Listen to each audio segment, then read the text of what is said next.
अस्सलाम वालेकुम जी, साराना ऑफिशियल में खुश आमदीद कहता हूँ। प्लीज़ मेरा चैनल सब्सक्राइब कीजिए ताकि आपकी मेरी गुफ्तगू का सिलसिला ताल्लुक जो है वो चलता रहे। अच्छा देखिए, पाकिस्तान ने एक नक्शा जारी किया और उसके हवाले से जो मुखालफिन थे बड़ा मजाक उड़ाया, और जो हुकूमत के साथी थे उन्होंने इस नक्शे को डिफेंड किया। उन्होंने और उनका ये कहना था कि जो नक्शे होते हैं इनको खाली ये नहीं लेना चाहिए कि कागज़ पे बनी हुई कुछ लकीरें हैं, इसका मकसद होता है, इसका एक मतलब होता है, ये कौम का बयानिया होता है। हैरत की बात यह है कि इस बयानिए को जो लोग नुकसान पहुंचा रहे हैं उनको हुकूमत ही खुद डिफेंड भी कर रही है। पीटीवी ने एक नक्शा जारी किया, उस पर बहुत शोर मचा। इस नक्शे के अंदर मकबूजा कश्मीर को पाकिस्तान हो जाए भारत का हिस्सा दिखाया गया।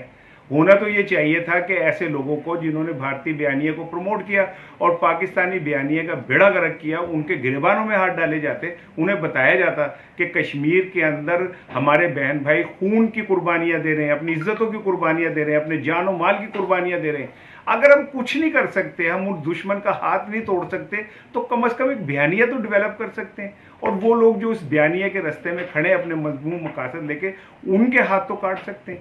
हुआ ये कि पीटीवी के इस वाले मामले पे एक कमेटी बनी, कायमा कमेटी कौमी असम्बली की। उसमें जावेद लतीफ़ MNA जो थे वो उसके सरबराह थे। आज उसका इजलास होना था, तो आप सुन के हैरान होंगे कि वो इजलास मुलतवी कर दिया गया। और किसकी हिदायत पे किया गया? स्पीकर कौमी असम्बली की हिदायत पे। स्पीकर कौमी असम्बली ने अपने अज खुद इख्तियारात इस्तेमाल करते हुए उस इजलास को मुलतवी कर दिया। मुझे नहीं समझ आ रही कि पीटीवी के जो करता धरता हैं, अरशद खान हैं और CEO हैं, और वो लोग जो दोहरी शहरियत के हामिल हैं और जिनके स्टेक्स ही सारे बाहर हैं, जिनकी इस मट्टी से ताल्लुक ही कोई नहीं है, जो सिर्फ कमाई के लिए वहाँ बैठे हुए हैं, उनको इतना प्रोटेक्ट क्यों किया जा रहा है? एक तरफ तो इमरान खान साहब ये कहते हैं कि जी मैं अपनी सफ़ों के अंदर किसी काली भेड़ को बर्दाश्त नहीं करूंगा, दूसरी तरफ उन्होंने ऐसे गद्दारों को बिठाया हुआ है जो उनके अपने बयानिए का मजाक उड़ाते हैं पीटीवी पे बैठ के। एक दफ़ा गलती हो जाती है, 6 महीने बाद उसी प्रोग्राम को आप रिपीट करते हैं और फिर 4 दफ़ा रिपीट करते हैं। तो ये कोई भोलपन है? ये कोई मासूमियत है? मुझे अफसोस है, हैरत है इस बात पर कि ये हुकूमत ये कर क्या रही है। एक तरफ तो मुल्क दुश्मनों के खिलाफ हम स्टैंड ले रहे हैं और दूसरी तरफ जो हमारे कौमी बयानिए को नुकसान पहुंचा रहे हैं उनको गोद में बिठा के प्यार कर रहे हैं। ये दूरी जो हमारे, इससे हमें बाहर निकलना चाहिए। हमें एक रास्ता अपनाना चाहिए, पाकिस्तान का रास्ता, और इसमें चाहे कोई प्यारा है, कोई भी राज दुलारा है, हमें उसकी परवाह नहीं करनी चाहिए।